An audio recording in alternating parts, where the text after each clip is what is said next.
Okay, what I'm doing today is trying to figure out when I'm going to plant what. Am I going to do it in the greenhouse? Am I going to direct sow? And I do already know this from many years of doing this, but I'm using a new planner and I thought I would just go ahead and enter this information in a new planner. I've done it in Google Calendar. I've done it in my handy dandy little or big sheet here where I have a calendar of what I'm going to plant when. There's no way I can keep all of this straight in my head. So here's what we have going on. So first of all, I need to know when's my last frost date. And for me, it's around March 30th to, let me just go ahead and highlight that. It's not a bullseye. I always say it's a moving target. It's from March 30th through the 6th. So that is my last frost date. So anytime after March 30th, depending on how adventuresome I want to be, I can plant either a little before or a little after. So here's what I'm going to do. I have pulled out some seed packets that I thought that you all might want to know about, and I'll just do those on camera. So what I'm going to do is count backwards from the date that it says. So here's some onions. And this says, let's see if I can do this without a magnifying glass. Start seeds indoors. So these are, I'm going to be starting these in the greenhouse 6 to 8 weeks before the last frost date. So, all right, so I am going to count backwards 6 to 8 weeks. So this is for the onions. That's 1, 2, 3, 4. Let me make that a little bit bigger. 1, I'm not counting that one. 1, 2, 3, 4, 5, 6, 7, 8. So about anywhere from the 2nd of February to the 16th. Now this is for me because this is when my last frost date is. So you need to find out what your last frost date is, and just put it in there sometime in that time frame, depending on what my schedule is, because I've got other things going on. So if I do it, I can't do it this weekend because I've got something. I could do it this weekend, or I could do it this weekend, somewhere in there. Like I said, the last frost date's kind of a moving target, so I'm just going to go ahead and say that I'm going to do it sometime between the 2nd and the 16th. So what I have in my calendar is a master task list. So I'm just going to go ahead and write in here, and I'm going to make that bigger. Plant, well, actually, instead of saying plant onion seeds, what I'm going to do is I am going to say start onion seeds indoors. Now, a lot of people do buy those onion starts, but this is a lot cheaper. The onion starts are good to do. I don't mind doing that at all. I do it all the time, but I'm going to start these seeds indoors because I have these seeds and a lot of other onion seeds, and I need to use them. So I'm going to say anywhere between February 2nd to, I'm going to say the 16th. Okay. Now, what I could do is go ahead and go to, let me go back here.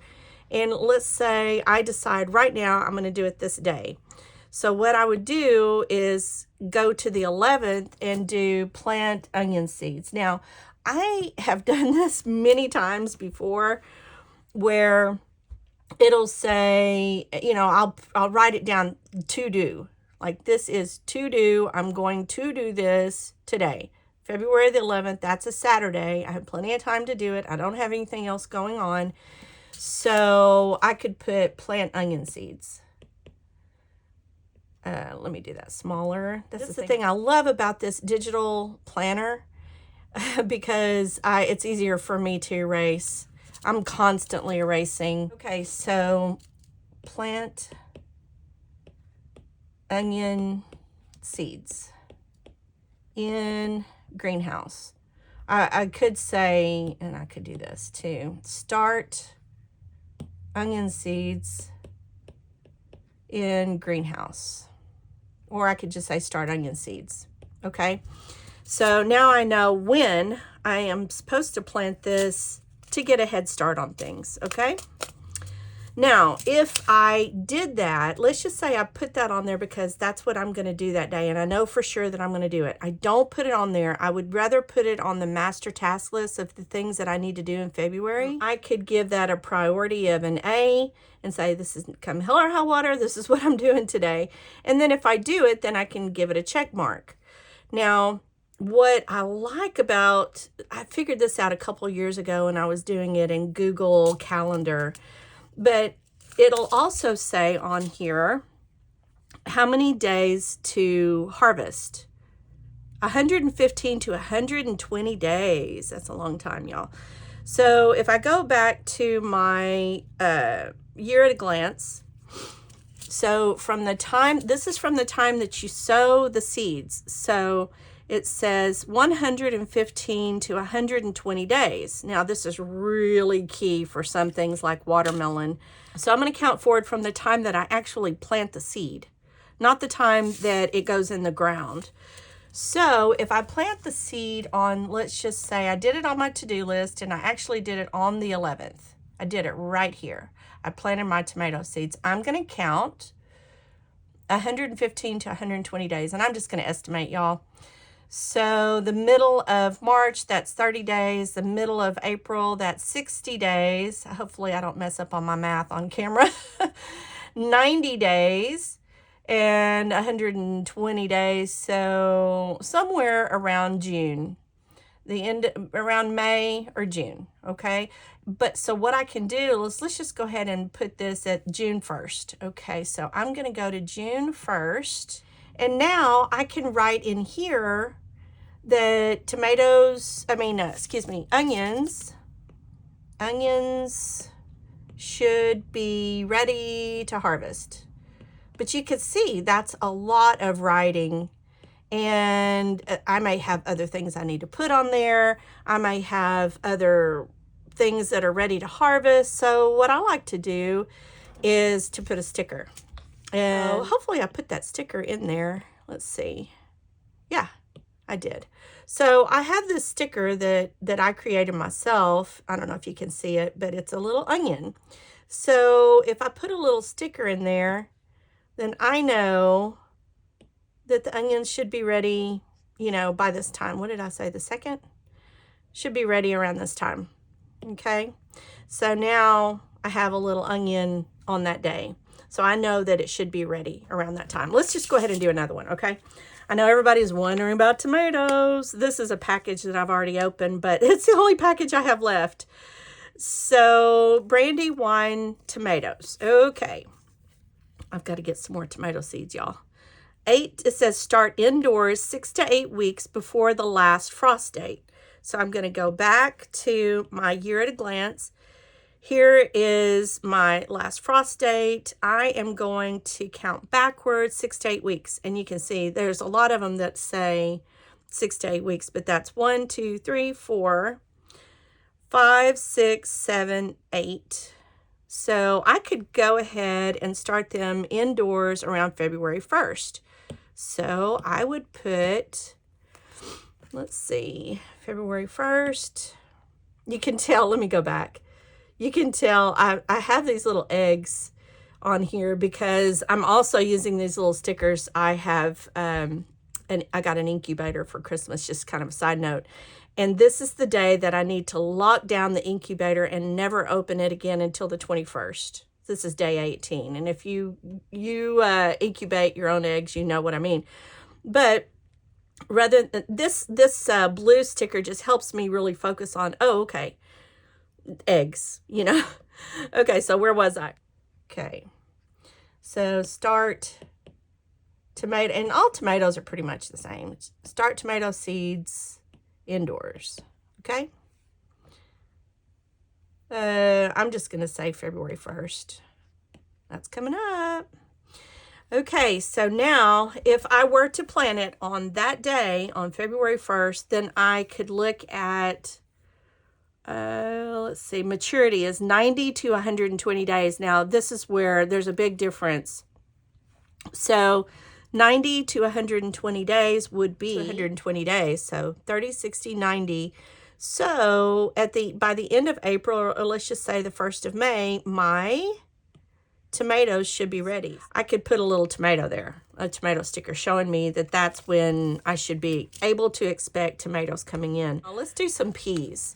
Okay, I'm going to go back to my year at a glance, and I'm going to look at this, and I'm going to see. I'm just going to do a few more here for you, and this gets to be kind of fun. It's kind of repetitive, but it's fun. It's like, oh, you just start filling it in, and you just don't know when to stop, or it's hard to stop. So this says sow in full sun. Now this is direct sow. When it says sow in full sun, usually this will say start indoors. Start seeds indoors. This will say start seeds indoors. Let's see what this one says. Start indoors. But if it says sow, that means direct sow into the ground. I'm in this orange zone right here. So it says January through March and again in August. So there's a couple times that I can plant them. So now I could plant them right now. I could go to January and then put that on my master task list. See, I already have plant cabbage between January 19th and February 2nd. Marshmallow, I need to find a place for it. These are my to-do list for the month of, that's January. Okay, so I'm just going to go ahead and write plant, before, I don't know why I always do that. I'm going to write direct sow peas. So I'm going to go to Friday or Saturday. So I could put on here plant snow peas. Or I could just say plant peas. Let's just say I did that and it did happen today. I could put a check mark there.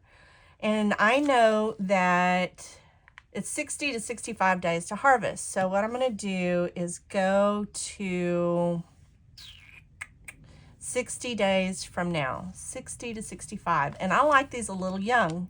They're just more tender. They're better eating, in my opinion. So I'm going to just put 60 days, not 65. I may even put it a little bit sooner than that. So 30, 60 days. So they'll be ready at the end of March, right around the first frost date. So what I'm going to do is I'm going to go to March. A little sticker here showing that it's time that the peas should be ready. So right there. I'm going to make that pretty small, but you know what? I can make it big, and then if I have something else to put there, then I can shrink it down. There are some things that I just know from experience, and you'll find this out after you do this process, but there's going to be a lot of stuff that's going to go. Okay, March 30th, that's my average last frost date. Let's go to April. Now, April, I'm going to have, I wrote this down earlier, but this stands for me, after last frost date. So all of the things that I'm going to plant after the last frost date, like I know that squash needs to go, it's a seed that I'm going to direct sow into the ground. Same way with cucumbers. Like I said, you need to go through all your packages and you'll figure it out. But it's going to be things like zucchini. Zucchini. Anybody else have problems spelling zucchini? It's like tomorrow. I always forget how to spell that. It's going to be any kind of squash, really. It's going to be cucumbers. I think it was the same with the borage, but there's a lot of stuff that you just don't do until after your last frost date. Okay? So I hope that this is helpful for you. If it was or if it wasn't, please leave a comment in the description below, and we'll see you next time. Bye for now.